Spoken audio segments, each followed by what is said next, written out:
सुप्रभात, नमस्कार। दूरदर्शन मध्य प्रदेश के खास कार्यक्रम नमस्कार एमपी में आपका स्वागत है। मैं हूं आपके साथ आकाश सेन और जिस तरीके से नमस्कार एमपी कार्यक्रम के जरिए हम आप सभी के सामने आते हैं कई ऐसे विषयों पर बात करने के लिए जिन पर आपका ज्ञानवर्धन भी हो और आपको जानकारी भी मिल सके कि किस तरीके से आप अपना जीवन यापन कर सकते हैं। इस बार हम बात करेंगे एक महत्वपूर्ण विषय की। आज हम बात करने वाले हैं क्योंकि पूरा देश राममय नजर आ रहा है, तो भगवान राम की बात होगी, लेकिन राम दर्शनम से हम क्या समझें, इस पर आज हम चर्चा करने वाले हैं। तो दो महत्वपूर्ण विषयों पर चर्चा होगी और सबसे पहले रामायण दर्शनम पर हम चर्चा करेंगे और उसके बाद आयुर्वेद शल्य चिकित्सा पर भी आज हम बात करेंगे। तो ये दो महत्वपूर्ण विषय रहने वाले हैं और सबसे पहले आपकी मुलाकात करा देता हूँ। हमारे साथ मेहमान मौजूद हैं, डॉक्टर राजेश श्रीवास्तव जी हैं, निदेशक हैं रामायण केंद्र भोपाल के। सर, बहुत बहुत स्वागत है आपका दूरदर्शन मध्य प्रदेश। जी नमस्कार। तो आज हम समझेंगे कि रामायण दर्शनम यानी रामायण के दर्शन से क्या समझ में आता है। लोग सिर्फ इसे भक्ति से देखते हैं, लेकिन भक्ति के अलावा भी राम ने, भगवान प्रभु श्री राम ने जीवन को जीने की जो कला सिखाई है, वो कला कैसे आप अपने जीवन में उतार सकते हैं, इस पर भी आज हम चर्चा करेंगे। और रामायण दर्शनम से क्या समझें, इसी पर हम बात करेंगे। मेरे साथ डॉक्टर राजेश श्रीवास्तव जी हैं। डॉक्टर साहब, बात रामायण दर्शनम की हो रही है। लोग सिर्फ इसको आस्था और भक्ति से देखते हैं क्योंकि अब पूरा देश राममय हो रहा है। तो ऐसे में भगवान राम कई प्रकार के गुरु थे, उन्होंने कई तरीके की सीखें भी दी। तो रामायण दर्शनम को हम कैसे समझें? जी, गोस्वामी तुलसीदास जी ने एक बड़ी सुंदर चौपाई कही है कि जाकी रही भावना जैसी, प्रभु मूरत देखी तिन तैसी। तो ये तो हम पर निर्भर करता है कि हम राम को किस किस रूप में देखना चाहते हैं। आज जिस तरह से पूरे देश में, पूरे विश्व में राम की चर्चा है, उससे एक बात का तो हमें स्पष्ट रूप से अनुमान हो जाता है कि राम हमारी चेतना में विराजमान है और हम कहीं ना कहीं से हम सारे लोग उनसे जुड़े हुए हैं और उन्हें हम आत्मसात भी कर रहे हैं। तो इसके अनेक अनेक रूप हैं और सारी विधाओं के लोग, सारे कलाकार, सारे साहित्यकार, सारे पक्ष, हम तो कहें कि कोई भी ऐसा पक्ष है नहीं संसार का जो राम की दुनिया से अलग हो। हम राम में सारे संसार को देख सकते हैं। निश्चित रूप से सर, राम में सारे संसार दिखते हैं, लेकिन बाल स्वरूप से लेकर अगर हम देखें तो राम जी ने अपना पूरा जो जीवन बिताया उसमें संघर्ष भी दिखता है, सीख भी दिखती है, समरसता भी दिखती है। तो इसको कैसे देखते हैं, क्योंकि वर्तमान समय में राममय है हर चीज़, तो त्रेता के राम आज भी उतने प्रासंगिक कैसे हैं, ये एक बड़ा सवाल है। क्योंकि राम त्रेता युग में थे, लेकिन आज भी राम को लेकर मर्यादा पुरुषोत्तम राम कहा जाता है। तो उसका कारण और त्रेता युग के राम आज कैसे प्रासंगिक है, ये भी हमारे दर्शकों को समझाइए। बहुत सुंदर बात पूछी है आपने आकाश जी। त्रेता के राम आज भी हमारे जीवन में उतने ही प्रासंगिक हैं जितने उस समय थे जी। और उसका केवल एकमात्र कारण ये है कि राम में वो सारे गुण हैं जो हमारी आवश्यकता है, हमारे आज के जीवन का आदर्श हो सकते हैं या वो हमारे जीवन से जुड़े हुए दिखाई देते हैं। राम जो दशावतार हुए हैं विष्णु जी के, हम सब जानते हैं जी। उसमें राम अकेले ऐसे एक अवतार हैं जो खुद चलकर लोगों तक पहुंचते हैं और जन जन के राम कहलाते हैं। वो हर वर्ग तक जाते हैं और एक एक व्यक्ति तक जाकर अपनी पहुंच बनाते हैं, उनकी पीड़ा में सहभागी होते हैं और बल्कि अपना परिचय खुद वहां जाकर देते हैं और उनसे परिचय लेते हैं। तो ये एक हमारी जो विधि रही है समझने की राम को, उसमें हम देख सकते हैं कि त्रेता से लेकर आज तक वो सारी चीज़ें हमें ज्यों की त्यों दिखाई देती हैं। जितने भी भाई भाई के आदर्श कह लें या जो भी स्वरूप हैं, उन सबको हम आज भी अपने जीवन में उसी रूप में प्रासंगिक पाते हैं और इसीलिए राम शायद हमारी संस्कृति और समाज से उतने ही आज भी जुड़े हुए हैं। जी निश्चित रूप से सर। और संस्कृति के साथ साथ सर बात होती है जीवन शैली की। प्रभु श्री राम महाराज के पुत्र होने के बाद भी उन्होंने 14 वर्ष का वनवास कहते हैं कि सजा के तौर पर काट लिया। वचन दशरथ जी ने दिया था और सजा मिली और सजा के रूप में काट लिया, लेकिन लोग उसको सजा समझते थे, लेकिन वो सजा नहीं है। उसमें भी एक कहानी है, उसमें भी एक संदेश है और जो बताता है कि जीवन में आपको पल पल पर भी अगर संकट आए तो उससे आपको कैसे उबरना है, घबराना नहीं है, हर स्थिति का सामना करना है और उससे आगे बढ़ना। राम की कहानी बिल्कुल संघर्ष की कहानी है और आपने बिल्कुल सही कहा, ये सजा तो बिल्कुल भी नहीं थी जी। बल्कि राम तो बड़े प्रसन्न होकर कहते हैं कि पिता दीन मोहि कानन राजू, पिता ने मुझे जंगल का राजा बना दिया है और मुझे बड़ा सुंदर अवसर दिया है। मुनिगण मिलन विशेष वन, सभई भांति हित मोर जी। मोर मैं वन में जाऊंगा तो मुझे सारे ऋषि मुनियों से मिलने का अवसर मिलेगा, जो मेरा प्रिय विषय है। तो इसलिए तो राम बड़े प्रसन्न होकर, और उसी मुद्रा में राम कभी दुखी दिखाई देते नहीं, उनका चेहरा ही, उनका जो मुस्कान है चेहरे की वो इतनी सुंदर है, और उसी रूप में वो रहते हैं, और राग विराग से दूर रहते हैं वो। निश्चित रूप से राग वैराग्य से प्रभु श्री राम दूर रहते हैं। लेकिन सर एक सवाल और भी है, क्योंकि प्रकृति प्रेम, हाँ, जिसको हम कहते हैं कि धरती को, भारत की संस्कृति ऐसी संस्कृति की धरती और पर्यावरण को माँ की तरह पूजा जाता है। तो जब प्रभु श्री राम ने वनवास के दौरान जगह जगह पर जहाँ वो रुके और वहाँ पर पूजा अर्चना की, प्रकृति प्रेम भी दिखता है कि प्रकृति को और जो आम अन्य जीव हैं उनको बचाना भी बहुत ज़रूरी है। तो वो भी कहीं ना कहीं प्रभु राम के जीवन में नज़र आता है, जिसको आजकल हम कह रहे हैं कि क्लाइमेट चेंज की परेशानी हो रही है, और वो सीधे तौर पर एक यही प्रकृति का असंतुलन है, जिसके कारण तो राम जी ने उसका भी संदेश दिया। बिल्कुल बिल्कुल, ये हमारे जो दो मूल आधार ग्रंथ हैं, वाल्मीकि रामायण को देखें या तुलसीदास जी की रामचरितमानस को, और उसके भी आगे पीछे के बहुत सारे ग्रंथ हैं जिनमें हम देखते हैं कि उसमें प्रकृति का इतना सुंदर चित्रण है, और जहाँ भी राम लक्ष्मण और सीता जी जाते हैं वहाँ की प्राकृतिक वैभव का भी उन्होंने सुंदर वर्णन किया है। और वहाँ पर राम पर्णकुटी बनाकर रहते हैं, या जो ये भी हमने कई काव्यों में देखा है कि सीता जो हैं वो प्रकृति से संवाद भी करती हैं। लक्ष्मण जो जाते हैं तो वन में जाकर वहाँ के कंदमूल फलों को चुनते हैं, तो उनका जीवन यापन उसी वन शैली में जीता है। और वनवासी राम एक उनको कहा भी गया है कि राम का एक रूप है वनवासी राम। तो वन में, वन की जातियों के साथ में रहकर उन्होंने एक अपने जीवन को न केवल वन जाति के रूप में बल्कि एक आदर्श जाति के रूप में भी वहाँ प्रस्तुत किया है। और आज भी हम देखें हमारे जो मध्य प्रदेश नहीं, पूरे भारतवर्ष में जो जनजातियाँ हैं और आदिवासी हैं, उनमें राम बड़े लोकप्रिय हैं। वो इसीलिए कि राम वन से और प्रकृति से काफ़ी जुड़े हुए हैं। निश्चित रूप से प्रकृति से प्रभु श्री राम जुड़े हुए हैं, लेकिन सर रामायण को लेकर भी बहुत सारी कहानियां हैं जी, ग्रंथ भी हैं, और हम कहते हैं गोस्वामी तुलसीदास ने लिखा, इसके अलावा अन्य लोगों ने लिखा। रामायण काफ़ी भिन्नता के बाद भी सभी रामायण में प्रभु श्री राम का जो चरित्र है, जो ज्ञान है, जो वैभव है, वो एक सा नज़र आता है। क्योंकि अलग अलग रामायण है, किष्किंधा की रामायण अलग है, उसमें प्रभु श्री राम का चित्रण अलग है, लेकिन जो मर्यादा है वो ऐसी ही नज़र आती है। तो इसमें कितना अंतर क्यों है, पहली चीज़, और दूसरा इसके आधार ग्रंथ किसे माने, क्योंकि गोस्वामी तुलसीदास जी की अगर हम बात करें तो इसको कैसे देखते हैं आप? देखिए, तुलसीदास जी ने जब रामचरितमानस की रचना की थी जी, तो उसके पहले बहुत सारी रामायण लिखी जा चुकी थी। रामकथा काफ़ी लोकप्रिय थी और इतने सारे ग्रंथ उसमें लिखे हुए थे उस समय जी। सबसे पहले तो हम वाल्मीकि को ही माने, आदि काव्य है वो जी। तो वाल्मीकि और तुलसीदास जी के बीच में बहुत सारे ऐसे महत्वपूर्ण ग्रंथ हैं जिन्हें अगर तुलसीदास जी ने नहीं पढ़ा भी नहीं है तो कम से कम उनके बारे में सुना तो जरूर है जी। जो हमारे दक्षिण भारत के महत्वपूर्ण रामायण है, चाहे वो कंब रामायण हो तमिल की, चाहे वो कृतिवास ओझा की बांग्ला रामायण हो, रंगनाथ जी की तेलुगु रामायण हो, इस तरह की बहुत सारी रामायण है। लगभग 2 दर्जन रामायण ऐसी हैं जो तुलसीदास जी के पहले थी। लेकिन तुलसीदास जी पर जो सबसे ज्यादा प्रभाव पड़ा जिन रामायणों का, उसमें एक रामायण है आध्यात्म रामायण, और बल्कि मैं तो ये कहूँगा कि एक आनंद रामायण है, उसको भी, उसकी कहानियाँ भी अवश्य रूप से तुलसीदास जी तक पहुँची हैं। और भुसंडी रामायण है या कालिदास का रघुवंशम है, वो भी, उसके भी श्रुति कीर्ति उनके पास तक पहुँची है। नहीं सर, श्रुति कीर्ति पहुँची है, लेकिन जैसे कि आपने खुद स्वयं 300 से ज़्यादा रामायणों का अध्ययन किया है, तो प्रभु श्री राम, क्योंकि बेसिकली रामायण की बात आती है तो एक सीरियल की सभी को याद आ जाती है कि रामानंद सागर जी ने जो सीरियल बनाया था कि हम रामायण देख रहे हैं, उसी से राम का चरित्र हो जाता है। लेकिन 300 से ज़्यादा रामायण जब आपने पढ़ी अलग अलग पैटर्न की, तो इसमें क्या अंतर मिला और मुख्य रूप से किस चीज़ को इंगित करते हुए रामायण लिखी? जी, इसमें आप जो पूछ रहे हैं वो देखिए, एक हमारे बड़े पुराने लेखक हुए हैं A.K. रामानुजन, उन्होंने एक निबंध लिखा था 300 रामायण जी। ये दिल्ली विश्वविद्यालय के पाठ्यक्रम में भी चला था जी। और एक नाम आपने सुना होगा फादर कामिल बुल्के का जी। उन्होंने पहली बार शोध किया, PhD किया था हिंदी में रामकथा पर। तो ये दोनों ग्रंथों में उन्होंने बहुत सारे रामायण ग्रंथों की चर्चा की थी जी।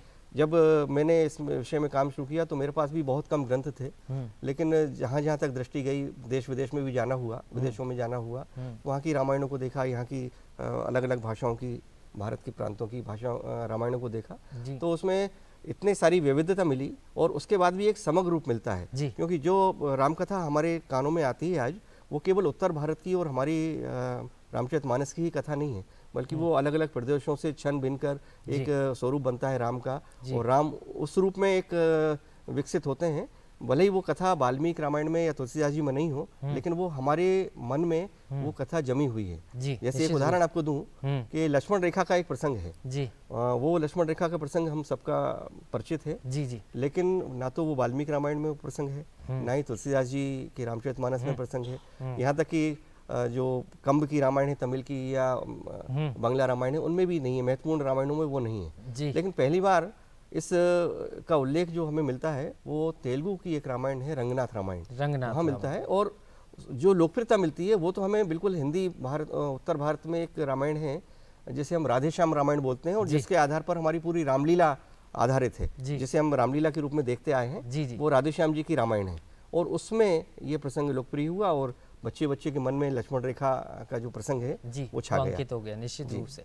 तो ये विविधता है रामायण की, और रामायण की ये विविधता होने के बाद भी प्रभु श्री राम वैसे ही नजर आते हैं, जैसा मन में आपने सोच लिया वैसी छवि आपके मन में प्रभु श्री राम को लेकर बनेगी। लेकिन इसके साथ साथ एक चीज़ और समझना चाहूँगा सर, रामायण बिना हनुमान जी के अधूरी है। तो हनुमान जी का जब जिक्र आता है तो हनुमान जी को लेकर भी रामायणों में बहुत सारी चीज़ें हैं, क्योंकि प्रभु श्री राम की जब बात होती है तो लगातार इस बात को कहा जाता है कि हनुमान जी का जिक्र आता है, लेकिन दक्षिण में हनुमान जी की भूमिका, दक्षिण के जो ग्रंथ हैं या रामायण है उसमें हनुमान जी की भूमिका कुछ अलग नज़र आती है। उसमें हनुमान जी को अगर हम बात करें तो अलग रूप में देखा गया है, लेकिन मध्य भारत की बात करें या उत्तर भारत की बात करें तो यहाँ कुछ तो इन रामायणों में भी इस बात का जिक्र है। प्रभु हनुमान जी को कैसा देखा गया? देखिए, हनुमान जी का चरित्र एक बहुत विशेष चरित्र है और सबसे अधिक लोकप्रियता अगर देवलोक में किसी को है हमारी संस्कृति में तो वो हनुमान जी की। हर जगह, हर शहर में, हर गांव में, गली मोहल्लों में हनुमान जी के मंदिर मिलते हैं। लेकिन एक बड़ी सुंदर सी बात यह है कि जहां आप उत्तर भारत में हनुमान जी को आप देखते हैं कि जगह जगह उनके मंदिर हैं, दक्षिण भारत में राम जी की पूजा होती है। देखिए, राम जी उत्तर भारत के रहने वाले हैं, लेकिन सर्वाधिक पूजा उनकी दक्षिण भारत में होती है और हनुमान जी जो हैं वो दक्षिण भारत के हैं, जबकि उनकी सबसे अधिक पूजा जो होती है वो उत्तर भारत में होती है। आपने बात कही कि उनके क्या वैविध्य रूप हो सकते हैं। मैं आपको दक्षिण भारतीय जो देश हैं हमारे south Asian countries, Indonesia, Malaysia, Vietnam, Cambodia, उस तरफ जो रामलीला और रामायण प्रचलित है तो उसमें आप देखें कि हनुमान जी का एक विशेष चरित्र उभर कर सामने आता है जी। और वहाँ पर द्वीप भी हैं, जैसे इंडोनेशिया में बाली द्वीप है। अभी इंडोनेशिया में एक विश्वविद्यालय खुला है जिसका नाम है सुग्रीव विश्वविद्यालय जी। तो वहाँ पर ये जो वानर जाति है, वानर जाति दरअसल वो बंदर नहीं है जिन्हें हम मंकी के रूप में पहचानते हैं, बल्कि वो एक समृद्ध जाति है। देखिए, उसमें भी राजा होते हैं, उनकी भी सेनापति होते हैं, उनकी भी सेना होती है, उनका भी सैन्य कौशल होता है, बुद्धिमान होते हैं, पढ़े लिखे होते हैं। हनुमान जी से तो अष्ट सिद्धि नवनीति के दाता जी, उनसे विद्वान तो कोई है ही नहीं, विद्या बल हम उनसे मांगते हैं केवल वोदी विद्या देहु मोही जी। तो हनुमान जी तो सर्वाधिक सर्वगुण संपन्न है और इसलिए हम ये नहीं कह सकते कि वो एक ऐसी छोटी सी जाति है, बल्कि एक वो समृद्ध जाति है और उसके वो शिखर पुरुष हैं और उनको सौभाग्य मिला कि वो राम के साथ में रहे। बल्कि वो भी रुद्र के अवतार हम मानते हैं जी, वो रुद्र के अवतार हैं। जब राम जी को अवतार लेना पड़ा तो सारे देवता अपने अपने रूप लेकर सामने आए, तो हनुमान जी भी उस रूप में सामने आए और हनुमान जी ने राम की सेवा की और उनकी कथा तो हम सब लोग जानते ही हैं। निश्चित रूप से सर कथा जानते हैं, लेकिन अयोध्या में अगर हम बात करें तो अयोध्या में प्रभु श्री राम का प्राण प्रतिष्ठा होनी है और इसको लेकर भव्य तैयारी चल रही है। लेकिन यहाँ पर चीज़ें एक अलग तरीके की नज़र आ रही हैं पूरे देश में। हर व्यक्ति अपने अपने अंदाज में प्रभु श्री राम की आराधना में लीन होगा, क्योंकि आपने पुस्तक भी लिखी है, ग्रंथ से आप सीधे जुड़े हुए हैं और ये कहा भी जा रहा है कि प्रभु श्री राम के जीवन शैली को लेकर अब शोध पीठें भी बनेंगी, पहले से जो हैं वो भी, और अब शोध पीठें भी बनेगी और इसको बच्चों को बच्चे उसको ग्रहण कर सकते हैं बेहतर तरीके से, ये भी सिखाया जाएगा। तो इसके लिए दिशा में क्या काम होना चाहिए सर? और क्योंकि आप तो खुद रामायण, आपने एक पुस्तक अलग लिखी है जिसको आपने पुरस्कार भी मिला है मध्य प्रदेश सरकार। जी आकाश जी, बिल्कुल सही है। आपने 2-3 बातें पूछी हैं जी। मेरी 2-3 पुस्तकें हैं रामायण के विषयों को लेकर। एक राम अयन है जिसे संस्कृति साहित्य परिषद ने, साहित्य अकेदमी मध्य प्रदेश ने सम्मानित किया है। एक रामायण दर्शनम के नाम से भी मेरी एक पुस्तक आई है जो हमारे आज के कार्यक्रम का विषय भी है जी। तो उसमें मैंने लगभग 125 रामायणों पर की प्रस्तुतियां दी हैं जी, क्योंकि काफ़ी बड़ा वो है। ये पहला वॉल्यूम है जिसमें 125 रामायणों का परिचय मैंने दिया है। और आप पूछ रहे थे कि किस तरह से हम रामायण के ग्रंथों, रामायण की दिशा को अयोध्या से जोड़कर देख सकते हैं। तो देखिए, हमारा तो एक केंद्र भी है, रामायण केंद्र, जिसमें हम शोध की दिशा में काम कर रहे हैं, और ऐसी बहुत सारी संस्थाएं हैं जो रामायण को पाठ्यक्रम के रूप में लेना चाहती हैं। अभी बहुत सारे विश्वविद्यालयों ने रामायण के अलग अलग हिस्सों को पाठ्यक्रम के रूप में सम्मिलित किया है। मेरा तो एक सुझाव ये भी था, और इस चैनल के, अपने दूरदर्शन के माध्यम से ये प्रस्ताव भी रखना चाहता हूँ कि अयोध्या में अथवा चित्रकूट में एक श्री राम विश्वविद्यालय होना चाहिए, जिसमें राम से और रामायण से संबंधित सारे विषय हों, और उन पर पाठ्यक्रम हो, डिग्रियां हो, उनकी कलाओं का विकास हो। तो उस दिशा में, क्योंकि सारे लोग अपने अपने तरह से काम कर रहे हैं, और ये जो आप उत्सव की बात कर रहे हैं जो अयोध्या में हो रहा है, दरअसल उत्सव बाहर से नहीं आता, उत्सव तो हमारे अंदर से आता है। तो हम लोग जहाँ भी हैं उस उत्सव को मनाने के लिए तत्पर रहते हैं, और सभी लोग, ना केवल भारत के लोग बल्कि भारत के बाहर के लोग भी, ये जो समय है बड़ा हम लोगों का गौरव का समय है, हम लोग इस समय के साक्षी हैं। तो अलग अलग रूप में जहाँ भी हैं, जैसे भी हैं, इसमें रामचरितमानस में चौपाई भी कही गई है कि तहाँ अवध जहाँ राम निवासु, जहाँ पर राम है वही अयोध्या है जी। तो उसी स्थान को जहाँ पर हम हैं उसी को हम अयोध्या माने, और राम हमारे सामने ही है, हम उनकी पूजन पाठ करें। एक आकाश जी, एक बहुत सुंदर सी बात और बता दूं कि अयोध्या शब्द की बात आ रही है जी जी। तो रामचरितमानस, तो एक रामचरितमानस में 7 कांड हैं, उसमें एक अयोध्या कांड भी है जी। लेकिन आपको और हमारे दर्शकों को ये जानकर शायद आश्चर्य होगा, जो लोग नहीं जानते हैं उनको, कि रामचरितमानस में तुलसीदास जी ने एक बार भी कहीं अयोध्या शब्द का प्रयोग अपने काव्य में नहीं किया है जी। उन्होंने जो प्रयोग किया है वो या तो अवधपुरी कहा है, या कौशल देश कहा है, या साकेत नगरी कहा है। उन्होंने अपनी चौपाई में, दोहों में कहीं भी अयोध्या शब्द का प्रयोग नहीं किया। एक बार उत्तरकांड में अयोध्या नाम से जरूर प्रयोग है, बाकी वो उसको साकेत नगरी और अवध नगरी ही कहते हैं। तो ये भी एक दृष्टि है देखने की। हमारे पास तो चित्रकूट है, तो हमारे पास तो वैसे ही राम सबसे अधिक समय तक वन में रहे। तो चलिए सर, बहुत बहुत शुक्रिया हमारे साथ जुड़ने के लिए। तो दर्शकों, हम लगातार बात कर रहे थे कि देश में पूरा देश राममय हो रहा है, लेकिन आज एक महत्वपूर्ण विषय आयुर्वेद शैल चिकित्सा का भी है, इस पर भी हम संवाद करेंगे। मेरे साथ डॉक्टर नेहा मिश्रा जी होंगी, उनसे संवाद करेंगे और समझेंगे कि आयुर्वेद का ज्ञान किस तरीके से शैल चिकित्सा में आगे बढ़ रहा है और उससे कैसे लोगों को लाभ मिल रहा है। तो हम बात कर रहे हैं आयुर्वेद शैल चिकित्सा की भी, और मेरे साथ मौजूद हैं doctor Neha Mishra ji, assistant professor हैं, शैल तंत्र विभाग, खुशीलाल आयुर्वेदिक चिकित्सालय भोपाल की। बहुत बहुत स्वागत है मैम दूरदर्शन मध्य प्रदेश। मैम, यहीं से शुरुआत करेंगे क्योंकि बात राम की भी हो रही है, और जब राम की बात भी आती है तो उसमें भी आयुर्वेद भी आता है, क्योंकि आयुर्वेद चिकित्सा पद्धति जो जंगलों में जिसकी उत्पत्ति हुई, वहाँ पर देखते हैं ऋषि मुनियों ने जो इलाज की व्यवस्था उस समय की थी पुरातन काल में, वहाँ से आयुर्वेद की शुरुआत हुई। तो आयुर्वेद के बेसिकली सिद्धांत क्या हैं और किस तरीके से आयुर्वेद चिकित्सा आज के दौर में काम कर रही है, किस तरीके से लोगों को इसका लाभ मिल रहा है? देखिए, ऐसा है कि वेदों को ज्ञान का एक पुंज माना जाता है। सारा ज्ञान वेदों से ही शुरू होता है, और आपको मैं ये बताना चाहूँगी कि आयुर्वेद जो है वो अथर्ववेद का ही एक उपवेद है माना गया है जी। आयुर्वेद के जो सिद्धांत हैं वो केवल एक नहीं है। आयुर्वेद इतना व्यापक, इतना विस्तृत और इतना खूबसूरत ज्ञान है जो आपको जीवन जीने की एक शैली बताता है, किस तरीके से आप एक स्वस्थ जीवन जी सकते हैं, किस तरीके से आपकी दिनचर्या और ऋतुचर्या होनी चाहिए, किस तरीके से समाज में रहने का आपका आचरण होना चाहिए, किस तरीके से आपकी भाषा होनी चाहिए। कुल मिला के शारीरिक और मानसिक दोनों ही विषयों पर ये सिद्धांत जो है एकदम खरा है। और आयुर्वेद के मुख्य सिद्धांतों में यह है कि आप स्वस्थ व्यक्ति के स्वास्थ्य की रक्षा किस तरीके से कर सकते हैं जी। तो स्वस्थ व्यक्ति के स्वास्थ्य की रक्षा करना, अब रक्षा कैसे करेंगे हम? तो उन्होंने बताया है कि आपकी दिनचर्या, आपकी जो ऋतुचर्या है। अच्छा, इसके सिद्धांत में मैं आपको बताऊं कि जितनी भी चिकित्सा पद्धति है वो आपकी व्याधि का इलाज करती है निश्चित रूप से वो, लेकिन आयुर्वेद की जो चिकित्सा पद्धति है आप उसमें देखेंगे कि वहां पर भिषक द्रव्याणि उपस्था था रोगी पाद चतुष्टयम, ये 4 चतुष्पाद बताए हैं वहां पे कि रोग, रोगी, साथ में उसको परिचारक होना चाहिए, उसको केयर करने वाला, और साथ में जो औषधि आप दे रहे हैं वो होना चाहिए। तो ये सारी चीजें समृद्ध होनी चाहिए। और समृद्ध किस तरीके से होंगी?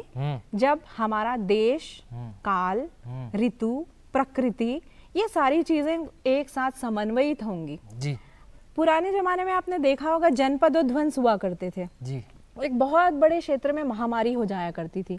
तो ऐसे समय में भी आयुर्वेद उसको इतनी खूबसूरती के साथ डील करता था कि उन्होंने कहा है कि भाई जहाँ पे ये प्रॉब्लम हो रही है, जैसे कि अभी कोरोना की एक महामारी आई थी, एक आइसोलेशन कर दिया, सेम यही चीज आयुर्वेद में भी बताई है कि आइसोलेशन किस तरीके से करना है, व्याधि का संरक्षण, हमें व्याधि का निराकरण किस तरीके से करना है, देश को चेंज भी करना है। वहां पे उन्होंने बताया कि जिस देश में ये परेशानी हो रही है वहां से आप तुरंत गमन कर लें जी, वहां से दूर हो जाएं। तो संक्षेपतः क्रिया योगो निदानम परिवर्जनम, जो कि आजकल हम कहते हैं कि prevention is better than cure, है ना। तो ये एक सिद्धांत है। तो आयुर्वेद केवल रोग की बात नहीं करता, आयुर्वेद दोषों की बात करता है, आयुर्वेद रोगी की प्रकृति की बात करता है, और उसके साथ बड़ी ही खूबसूरती के साथ आप देखेंगे कि आचार्य चरक ने भी वहां किया है कि पुरुषम पुरुषम वीक्ष्य स ज्ञेयो भिषगमोत्तमः, मतलब हर व्यक्ति की एक अलग चिकित्सा होती है जी। आप केवल एक किसी औषधि से हर व्यक्ति का इलाज नहीं कर सकते जी। तो उसकी प्रकृति को भी देखना पड़ेगा जी। उसका देश भी देखना पड़ेगा, किस काल में आप दवाइयां दे रहे हैं वो भी देना पड़ेगा। रूप से इसका फर्क तो पड़ता ही है। लेकिन मैम मैं ये समझना चाह रहा था, क्योंकि आयुर्वेद की अगर हम बात करते हैं तो हमेशा मन में ये रहता है कि कुछ जड़ी बूटियां हैं, उनको उबाल लिया और पी लिया, आराम लग जाएगा और जड़ से बीमारी खत्म हो जाएगी। क्योंकि आप शैल्य चिकित्सा पद्धति से आती हैं तो इसमें सर्जरी भी संभव है। कई लोगों के मन में रहता है कि सर्जरी होगी तो कैसे होगी, ये तो आयुर्वेद है। क्योंकि एलोपैथी के बारे में तो लोगों को पता है कि ऑपरेशन होना है, सर्जरी होना है। तो आपने शल्य चिकित्सा सीखी और आप कर भी रही हैं, तो किस तरीके के मरीज आपके पास आते हैं और किस तरीके से, कई गंभीर बीमारियां जैसे फेस्टुला हुई, अन्य बीमारियां हुई, तो इसका इलाज किस तरीके से आयुर्वेद में होता है, और सर्जरी के साथ जो मेडिसिन हैं वो जड़ी बूटियां होती हैं या कुछ और होता है, ये भी कुछ हमारे दर्शकों को बताइए। ये बहुत ही अच्छा सवाल है और इस सवाल से मैं अक्सर ही जूझती रहती हूँ जी, क्योंकि ये सवाल आज जनमानस को ये पता ही नहीं है कि Acharya Sushruta is called as father of surgery जी। मतलब सुश्रुत ही जो है वो शल्य तंत्र के जनक हैं जी। आपको मैं ये बताना चाहूंगी कि विदेशों में भी आज, जैसे ऑस्ट्रेलिया में भी आचार्य सुश्रुत की प्रतिमा स्थापित है जी। और वो एक शल्य तंत्र के पिता के रूप में जाने जाते हैं। आज तो हम राइनोप्लास्टी और प्लास्टिक सर्जरी आज की डेट में हम इसको इतना समृद्ध मानते हैं, लेकिन आपको मैं ये बताना चाहूंगी कि आज से 2600 साल पहले आचार्य सुश्रुत ने राइनोप्लास्टी इजाद की थी। राइनोप्लास्टी मीन्स नाक की सर्जरी किया करते थे। एक्चुअल में उस समय क्या होता था, युद्ध में या फिर किसी को पनिशमेंट देने के लिए या फिर किसी की बेइज्जती करने के लिए नाक काट दी जाती थी, जैसे कि रामायण में शूर्पणखा जी की भी काटी गई थी, है ना। तो इस तरीके से जो नाक काट देते थे तो वो एक बेइज्जती का एक कारण हो जाता था, समाज में उसकी कोई इज्जत नहीं होती थी। तो ऐसे समय में आचार्य सुश्रुत ने नाक की सर्जरी करने का एक बहुत ही अच्छा वहां पे उन्होंने काम किया। और साथ में उस समय जो युद्ध काफी हुआ करते थे, तो जो सोल्जर्स के जो अंग कटे हुए होते थे उन अंगों को वापस किस तरीके से जोड़ा जाए, ये आचार्य सुश्रुत की देन है जी। आपको मैं बताना चाहूंगी कि आयुर्वेद से हटके आज भी मॉडर्न कुछ भी नहीं कर रहा है, क्योंकि आप ये देखेंगे कि आज भी अति रक्तस्राव मतलब हेमोरेज रोकने के लिए जो आचार्य सुश्रुत के सिद्धांत हैं वही मॉडर्न में फॉलो किए जा रहे हैं। चतुर्विधम यदेदधि रुधिरस्य निवारणम, संधान, स्कंदन, पाचन और दहन, है ना, यही चार। आज भी आप देखेंगे कि ऑपरेशंस में भी जब भी ब्लीडिंग एक्सेसिव हो जाती है तो कॉटरी के माध्यम से उसको बंद किया जाता है, जो कि आचार्य सुश्रुत ने कहा है कि अगर संधान, स्कंदन और पाचन तीनों पद्धतियां अगर फेल हो जाए तो बेस्ट ट्रीटमेंट उसका होता है कि हम बर्न करें, हम कॉटरी करें, दाह परमिष्यते, वहां पे उन्होंने बताया है कि दहन के माध्यम से हमें रोकना है ब्लड को। दूसरी बात ये कि आप देखेंगे कि सर्जरी कोई भी हो या किसी तरीके का सर्जिकल प्रोसीजर भी हो, उसमें एक बात का विशेष ध्यान रखते हैं आचार्य सुश्रुत, वो है व्रण का किस तरीके से हम उपचार किया जाए। क्योंकि व्रण मीन्स अल्सरेशंस, घाव, है ना, यदि वो मानव खुद शरीर में निर्मित हो रहे हैं या फिर एक चिकित्सक के द्वारा बनाए जा रहे हैं, उस व्रण का प्रॉपर मैनेजमेंट होना जरूरी है। और उस व्रण के मैनेजमेंट के लिए उन्होंने 60 प्रकार के उपक्रम बताए हैं कि किस तरीके से व्रण का मैनेजमेंट। अच्छा, आज का मॉडर्न साइंस केवल इतना करता है कि किस तरीके से घाव भर जाए, लेकिन आपको मैं ये बताऊं, आचार्य सुश्रुत ने एक पद्धति वहां पे बताई जिसको कहते हैं वैकृतापहम चिकित्सा। मतलब जैसे सिर में यदि बाल चले गए हैं घाव के कारण, तो उस बाल को किस तरीके से रीग्रो किया जाए, है ना। यदि किसी के त्वचा का वर्ण काला हो गया है तो उसके त्वचा के सवर्ण किस तरीके से किया जाए। तो उन्होंने ये रोम संजनन, रोमापहरण, कृष्ण वर्ण से पांडु वर्ण करना, ये सारी जो प्रक्रिया है वो आचार्य सुश्रुत की देन है। आपको मैं ये बताऊंगी कि हाइड्रोसील में, एसाइटिस में और कहीं भी ऐसी जहाँ पे ब्लड का फ्लूइड का एक्यूमुलेशन बॉडी में होता है, वहाँ पे ड्रेनेज प्रोसीजर भी सबसे पहले आचार्य सुश्रुत ने बताया है। अच्छा, जहाँ तक हम बात करें सर्जिकल प्रोसीजर्स की, तो आप चाहे एक्सीजन ले लें, चाहे इंसीजन ले लें, चाहे आप स्क्रैपिंग ले लें, चाहे आप सूचरिंग ले लें, चाहे आप प्रॉबिंग ले लें, ये 8 प्रकार की जो शल्य कर्म की जो पद्धति उन्होंने निर्मित की है, इसके अलावा कोई और पद्धति आज तक निर्मित हो ही नहीं पाई है। तो मैं ये कहना चाहूंगी कि हमारा जो भारतीय चिकित्सा पद्धति है और जो आचार्य सुश्रुत हैं, कहा जाता है कि स्वयं भगवान श्री धन्वंतरी से उन्होंने ये शिक्षा जो थी वो प्राप्त की थी। तो ऐसे में इस चिकित्सा पद्धति को के अस्तित्व की रक्षा करना, उसका सम्मान करना, उसका संरक्षण करना, ये हमारा और हर एक भारतीय का उत्तरदायित्व है। निश्चित रूप से मैम, और उत्तरदायित्व होने के साथ साथ इसके लाभ भी हैं, कोई साइड इफेक्ट नहीं है। मैम, ये तो टेक्निकल बात आपने बता दी, लेकिन दर्शकों की एक हमेशा से जिज्ञासा ये भी रहती है हमेशा से कि खास तौर पर जो कॉमन समस्याएं होती हैं, बिल्कुल, जैसे आपने बाल झड़ने की बात कही, कहीं चोट लग गई, बाल नहीं आ रहे हैं, तो सबसे पहले मार्केट्स में बहुत सारे प्रोडक्ट्स होते हैं, उसकी तरफ दर्शक चले जाते हैं या लोग चले जाते हैं। और दूसरा होता है त्वचा रोग, इसकी समस्या लोगों में खास तौर पर होती है और कई बार इसकी भी लोग प्लास्टिक सर्जरी कराते हुए नजर आते हैं। तो ये सेफ है क्या, और सेफ नहीं है तो आयुर्वेद में इसका कोई समाधान है क्या, कि अगर आप चाहें तो आयुर्वेद के जरिए भी ये सारी चीजें कर सकते हैं। जैसे बाल सफेद होने की समस्या हम लोगों में, कई लोगों में आज कम उम्र में होने लगते हैं, तो ये जो कॉमन समस्या है, तो इसको लेकर भी आयुर्वेद में काफी कुछ है। जी बिल्कुल, आपका सवाल बिल्कुल सही है कि हमें समाज उपयोगी जो चीज़ें हैं सर्जरी को लेके वो सामने लाना भी चाहिए। इसमें मैं एक बात और ऐड करना चाहूँगी आपकी, जो समाज से उपयोगी है, जैसे बाल तो ठीक है, त्वचा भी है, मैं आपको बताऊंगी उसके बारे में, बट साथ में आजकल समाज में जो सिडेंटरी लाइफ स्टाइल हो रही है, लॉन्ग सिटिंग हो रही है, एक भागम भाग वाला जीवन हो रहा है, सुकून की कमी है, ऐसे में सबसे ज़्यादा लोग सफ़र कर रहे हैं एनोरेक्टल प्रॉब्लम से, गुद रोगों से भी बहुत ज्यादा सफर कर रहे हैं, है ना। तो इन सारी बातों को लेके मैं आपको एक एक छोटी सी बातें बताऊंगी। जहां तक बालों की बात है, तो आचार्य सुश्रुत ने रोमापहरण और रोम संजनन के लिए बहुत सारे उपाय बताए हैं। रोम अपहरण के लिए उन्होंने शंख भस्म का प्रयोग वहां बताया है। आप लोग लेकिन किसी फिजिशियन के अंडर ही रह के ये काम करें। साथ में यदि बाल नहीं है तो हमारे यहाँ एक बहुत अच्छी पद्धति होती है जिसको हम कहते हैं जलोकावचारण, लीच थेरेपी। जी, लीच थेरेपी नाम भी आपने सुना होगा। लीच थेरेपी, लीच के सलाइवा में एक हिरोडीन नाम का तत्व होता है, केमिकल, वो हिरोडीन जो है वो पर्टिकुलर उस एरिया का सर्कुलेशन बढ़ाता है ना, ब्लड का सर्कुलेशन बढ़ाता है, प्लस वहां से टॉक्सिन्स को रिमूव करता है।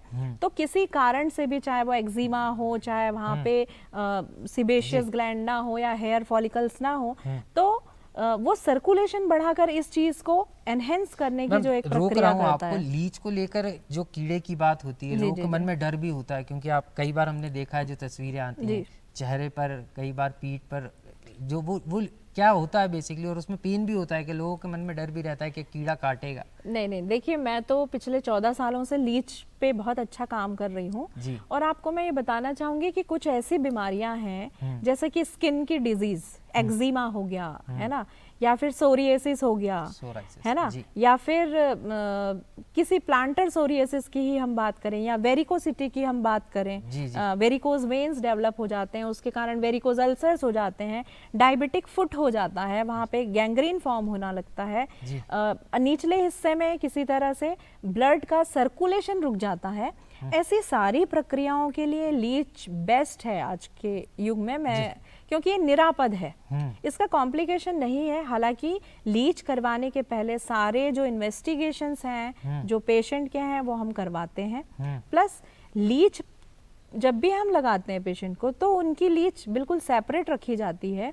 वही लीच किसी और पेशेंट में हम उपयोग नहीं करते और उसके बाद उसको डिस्ट्रॉय भी कर दिया जाता है।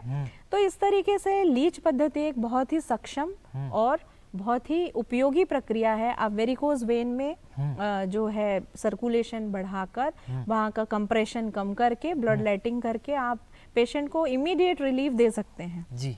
प्लस वुंड मैनेजमेंट में इसका बहुत अच्छा काम है। यदि कोई घाव बहुत समय से नहीं भर रहा है तो उसके लिए लीच बड़ा अच्छा है। देखिए सारा ज्ञान जो है ना वो संस्कृत में भरा हुआ है जी। ऐसा तो संस्कृत को समझना होगा। संस्कृत बहुत समृद्ध है। मैक्स मूलर जो जर्मन फिलोसोफर थे उन्होंने भी कहा कि there is no language in the world which can stand before Sanskrit so far as knowledge is concern.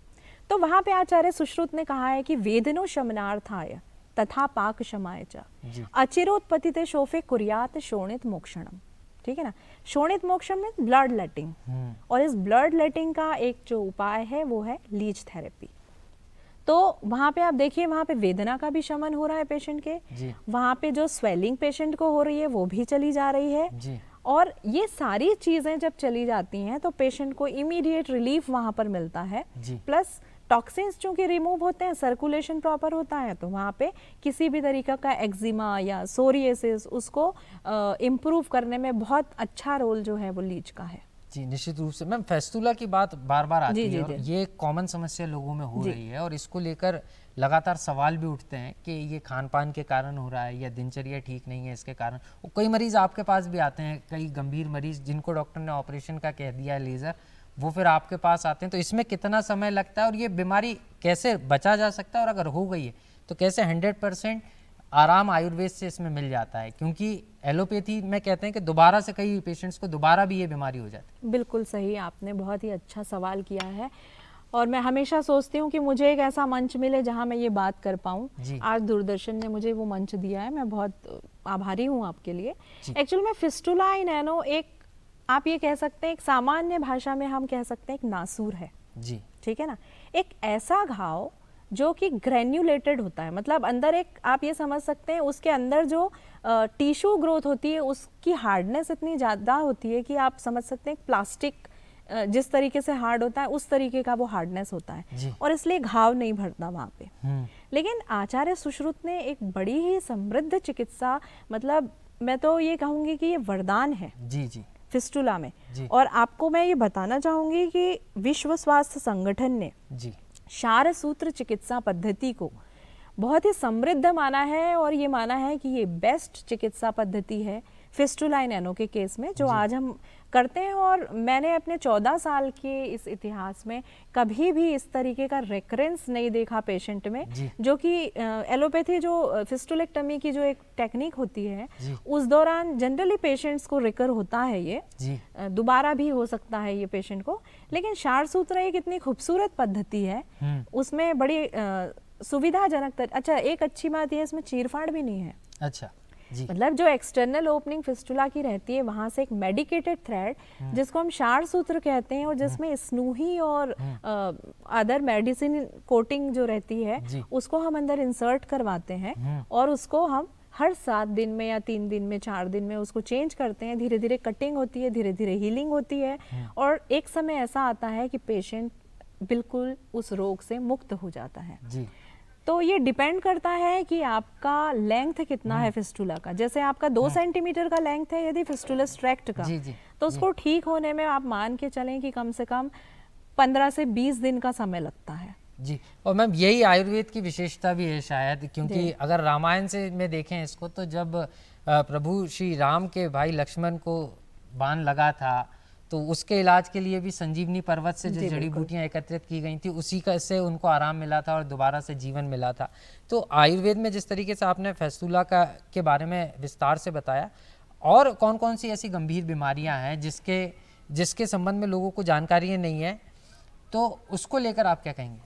देखिए, आयुर्वेद तो मैंने आपको बताया कि सर्जरी के जो जनक हैं वो आचार्य सुश्रुत हैं। ऐसी कोई भी सर्जिकल प्रोसीजर नहीं है जो सुश्रुत संहिता में वर्णित नहीं है जी। सारा कुछ वहीं से ही लिया गया है लोगों का। लेकिन हम जो बेसिकली अभी करते हैं काम, वो हमारी एक एनोरेक्टल यूनिट अलग से चलती है पंडित खुशीलाल गवर्नमेंट आयुर्वेदिक हॉस्पिटल में जी। और ये इतनी समृद्ध है कि आप ये देखेंगे कि एक दिन में कम से कम हम 60 से 70 पेशेंट अर्श रोग, जिसको हम बवासीर कहते हैं व्यवहारिक ज्ञान में, जिसमें कि लेट्रिन के रास्ते से काफी ब्लड आने लगता है, मांस जैसी वहाँ स्वेलिंग आ जाती है, पेशेंट को बहुत डिफिकल्टी होती है एक नॉर्मल लाइफ जीने में। इसका एक सफलतम इलाज हम वहाँ पर कर रहे हैं, शारसूत्र पद्धति से भी कर रहे हैं और साथ में हम औषधीय चिकित्सा पद्धति के माध्यम से भी कर रहे हैं। तो अर्श रोग, भगंदर प्लस एक बहुत कॉमन अभी जो डिजीज आजकल सामने आती है जो टीनेजर्स में है, जो कि पिज्जा बर्गर खाने वाले, ये जो चाउमीन और इस तरीके के मैदे से बनी हुई चीजें जो लोग बहुत इनटेक करते हैं, ऐसे लोगों में जनरली कॉन्स्टिपेशन की प्रॉब्लम रहती है और हार्ड मोशन के कारण इन लोगों को फिशर की संभावना होती है, परिकर्तिका जिसको कहते हैं हम। तो लेट्रिन के रास्ते में एक घाव बन जाता है, वो ऐसा घाव बनता है कि वो इजिली भरता भी नहीं है जी। तो इन सब रोगों का हम सफलतम इलाज वहाँ पर कर रहे हैं। साथ में आपको मैंने बताया स्किन से रिलेटेड सारी बीमारियां जो कि असाध्य श्रेणी में है और उनका भी हम बहुत अच्छे से यहाँ पे ट्रीटमेंट करते हैं। गैंग्रीन में तक हम वहाँ पे बहुत अच्छा काम कर रहे हैं ब्लड की सप्लाई को एनहेंस कर पाने में। साथ में हमारे कुछ पैरासर्जिकल प्रोसीजर्स भी होते हैं। इन पैरासर्जिकल प्रोसीजर्स में जैसे कि हम कॉटरी की बात करें, जिसको हम अग्निकर्म की संज्ञा देते हैं वहाँ पे, तो जितनी भी ऐसे रोग जिसमें पेशेंट को सीवियर पेन होता है या फिर एक जड़त्व रहता है, पूरी बॉडी में स्टिफनेस एक रहती है, ऐसे में हम वहाँ पे अग्निकर्म का भी प्रयोग करते हैं, जो कि तुरंत आप ये देखेंगे फ्रोजन शोल्डर में यदि हम अग्निकर्म अप्लाई करते हैं तो उसका एंगल ऑफ एक्सटेंशन तुरंत रेज होता है। जी जी। तो प्रत्यक्षम किम प्रमाणम वाली बात है कि आज इतने शोध हो रहे हैं। निश्चित रूप से मैम, इतने शोध हो रहे हैं और उसमें कहीं ना कहीं आयुर्वेद का ज्ञान आगे निकल कर आ रहा है और उसका बड़ा कारण ये है कि लोगों को न सिर्फ जड़ से बीमारी पर आराम लगता है बल्कि वो स्वस्थ जीवन जी सकते हैं। और यही कारण है मैम, मैंने अभी जिक्र भी किया था कि जब संजीवनी बूटी हनुमान जी पूरा पर्वत ले आए थे, तो जब लक्ष्मण जी का उससे इलाज किया गया तो उसमें भी आयुर्वेद का कहीं ना कहीं योगदान था। उसको आप कैसे देखिए, बहुत ज़्यादा तो मैं रामायण का पाठ मैंने बहुत ज़्यादा तो नहीं किया है, लेकिन भगवान श्री राम, हमारा जो देश है वो आस्था का विषय है जी, है ना। और आयुर्वेद तो प्राचीन काल से सदियों से चली आने वाली प्रक्रिया है। आपको मैं ये बताऊंगी कि आयुर्वेद में एक वर्णन वहाँ महाभारत में ये भी आता है, सॉरी रामायण में भी आता है कि वहाँ पे द्रोणी प्रावेशिक वहाँ पे स्वेदन भी किया जाता था और तेल, यदि किसी को फ्रैक्चर है तो वो तेल द्रोणी में लिटाया जाता था, क्योंकि ऐसा कहा जाता है कि भाई बांस जिस तरीके से तेल में हम लपेट के उसको इजीली फ्लेक्सिबल कर सकते हैं, वही सिद्धांत हमारे बोन्स का भी रहता है जी जी। तो हमारी जो अस्थियां हैं वो भी तेल को पाकर बिल्कुल फ्लेक्सिबल हो जाती हैं। तो जिस तरीके से एक रिजिडिटी वहां पे रहती है जी, तो उसको हम किसी हद तक निराकरण उसका कर पाने में आयुर्वेद काफी हद तक सक्षम है। केवल शल्य ही नहीं, शल्य कर्म के जो ये पंचकर्म प्रोसीजर्स भी हैं वो भी साथ में इसमें बहुत अच्छा रोल प्ले करते हैं। निश्चित रूप से मैम, बहुत अच्छा रोल प्ले हो रहा है। बहुत बहुत शुक्रिया, आपने समय दिया दूरदर्शन मध्य प्रदेश को। तो यहाँ पर दर्शकों, हमने बात आयुर्वेद शल्य चिकित्सा की भी की और ख़ास तौर पर आज क्योंकि बात हम दो महत्वपूर्ण विषय पर कर रहे हैं, तो इसके साथ साथ हमारे साथ पंडित जी भी जुड़ेंगे, राजेश दुबे जी ज्योतिषाचार्य हैं, उनसे भी हम बात करेंगे। तो दर्शकों, हम बात आज ज्योतिषाचार्य जी से भी करेंगे। मेरे साथ राजेश दुबे जी ज्योतिषाचार्य भी मौजूद हैं, उनसे सीधे उनके पास चलेंगे। बहुत बहुत स्वागत है राजेश दुबे जी आपका। आपसे समझना चाह रहा था, क्योंकि पूरा देश राममय है और जब प्रभु श्री राम की बात आती है तो कहते हैं उनकी आराधना के लिए सिर्फ श्री राम कहना ही काफ़ी है, लेकिन जब श्री राम के लिए पूरा देश राममय है तो ऐसी कौन सी चौपाई हैं जिनका जाप कर हम भगवान श्री राम की आराधना कर सकते हैं और अपनी मनोकामनाओं को पूर्ण कर सकते हैं? जी, जय महाकाल की जी। सबसे प्रथम भगवान श्री राम के चरणों में नमन करता हूँ।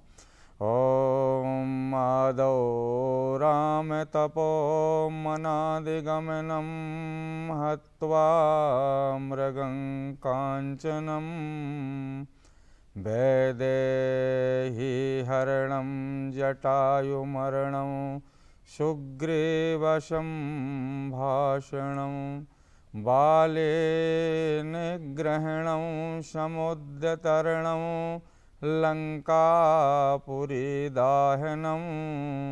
पश्चात् रावणकुम्भकर्णहननम् एतत्ति रामायणम।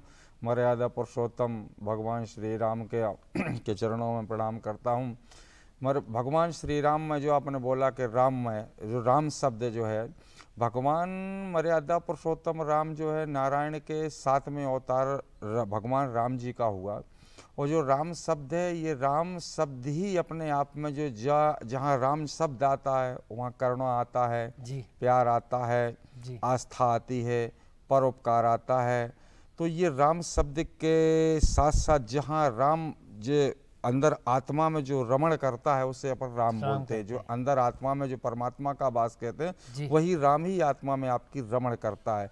तो भगवान श्री राम जो है मर्यादा पुरुषोत्तम इसलिए उनको कहा गया है क्योंकि उनने हमेशा अपने जीवन में पर उपकार किया। भगवान राम का नाम जपने से ही सारे काम सिद्ध होते। जैसे महाकवि गोस्वामी तुलसीदास जी ने रामायण में एक चौपाई लिखी है कि जपहु जाय शंकर सतनामा, हुई है हृदय तुरत विश्रामा, कि बड़ भागी अंगद हनुमाना, चरण कमल चापति विधिनाना। बड़ा भाग्यवान मनुष्य हो, बड़े भाग्यवान ऋषि हैं वो, जो भगवान श्री राम के निरंतर सेवा में लगे रहते हैं। जैसे कि राम जी के साथ भगवान श्री हनुमान जी महाराज थे, अंगद जी थे। ये पल झपकते ही हनुमान जी महाराज जो है राम जी की सेवा में तत्पर रहते थे। तो उन्हीं ने कहा कि बड़ भागी अंगद हनुमाना, चरण कमल चापति विधिनाना। ये बड़े भाग्यवान हैं जिनको भगवान श्री राम जी की सेवा मिलती है और भगवान श्री राम जी के चरण कमलों की जो आराधना करता है वो आत्मा ही पवित्र है। उसका श्रेय मिलाप साधारण भगवान श्री नारायण से होता है। जी, निश्चित रूप से नारायण से होता है और नर में ही नारायण छुपे हैं जी। तो जो नर की सेवा है वो भी नारायण की सेवा है। तो नर किस तरीके से अपने मन को स्वच्छ कर सकता है, निर्मल कर सकता है, राममय कर सकता है, ये भी हम ज्योतिषाचार्य महाराज जी से समझेंगे, पंडित जी से समझेंगे। राजेश जी, एक चीज़ और है, क्योंकि राम की अगर हम बात कहती है तो कहते हैं राम नाम जपने से बड़ा काम जो है आपने भी कहा कि पूरा हो जाता है, लेकिन इसको किस समय और कैसे पढ़ना है ये एक विधान होता है।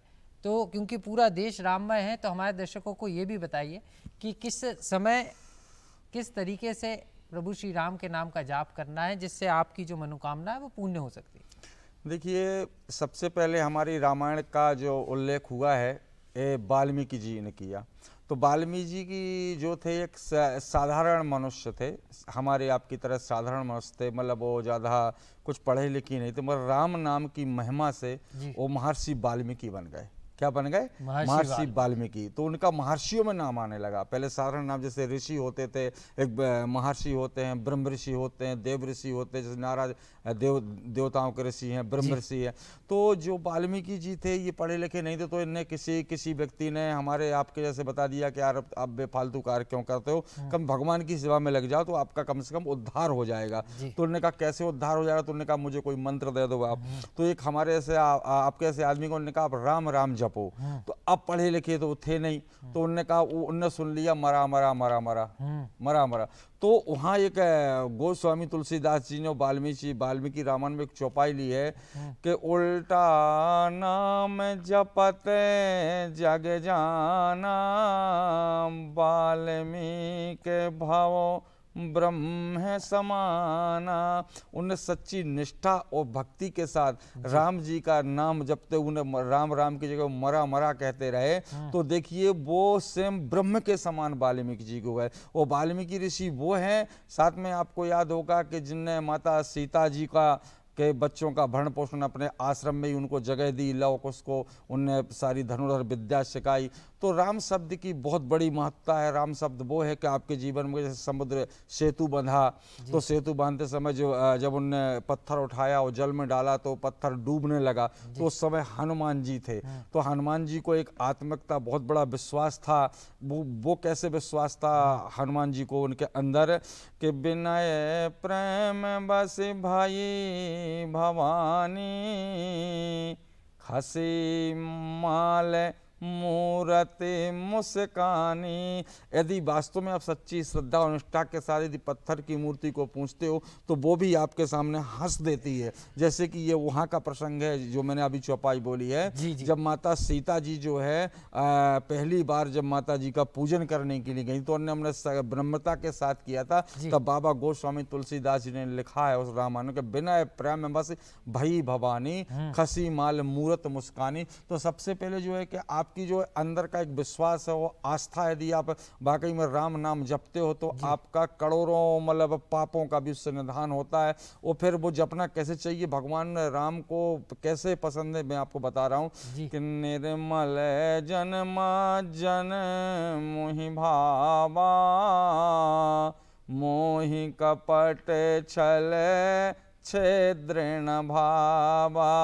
आपका निर्मल गंगा जी के समान आपका जो है मन प्रसन्न होना चाहिए, एकदम साफ होना चाहिए, हृदय बड़ा कोमल होना चाहिए। इस तरह जो यदि कोई भगवान को भजता है तो भगवान श्री राम अवश्य आपकी कामना पूरी करते हो। राम नाम का जो है, जो राम शब्द है, इसका तो मतलब अपन जीवन निकल जाएगा इसकी व्याख्यान करते करते, मगर वो उसका व्याख्यान पूरा नहीं हो पाएगा। क्योंकि कई ऋषि मुनि, जैसे अभी रामायण में ही अपने दिया है कि राम नाम को जपना, जैसे कहा है कि अभी इसके पहले मैंने बताया कि बड़ भागी अंगद हनुमाना, चरण कमल चापत विधिनाना।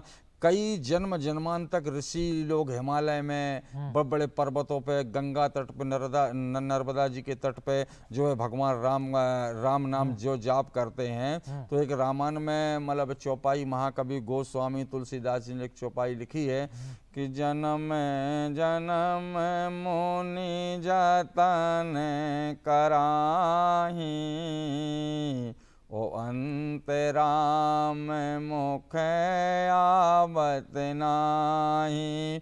कि जन्म जन्मांतर ऋषि मुनि तपस्या करते रहते हैं और जब अंत काल आता है तो राम नाम मुख से नहीं निकलता है, नहीं निकल पाता है। तो राम, जैसे अब आपने सुना होगा पहले के, जब अब तो खैर समय थोड़ा सा परिवर्तन हो गया, पहले जब बच्चे होते तो उन्होंने कहा राम करण, राम सुजान, राम नरेश, राम कुमार, इस तरह के। रूप से सर, और यही राम की महिमा है। और पंडित जी यही इसी बात को बता रहे थे कि किस तरीके से राम जी को याद करना है, उनको भजना है। बहुत बहुत शुक्रिया पंडित जी हमारे साथ जुड़ने के लिए। तो दर्शकों, हम अगली बार किसी और टॉपिक पर आपके साथ हाजिर होंगे और आपको बताएंगे इस ऐसे ही विषयों पर। लेकिन आज हमने 3 महत्वपूर्ण विषयों पर बात की है। राम पर बात की गई है, राम दर्शनम पर चर्चा की है। इसके अलावा हमने आयुर्वेद चिकित्सा पद्धति पे भी चर्चा की है। तो अगली बार किसी और हस्ती के साथ हम आपके सामने हाजिर होंगे। तब तक लीजिए मुझे दीजिए इजाज़त और देखते रहिए दूरदर्शन मध्य प्रदेश। नमस्कार।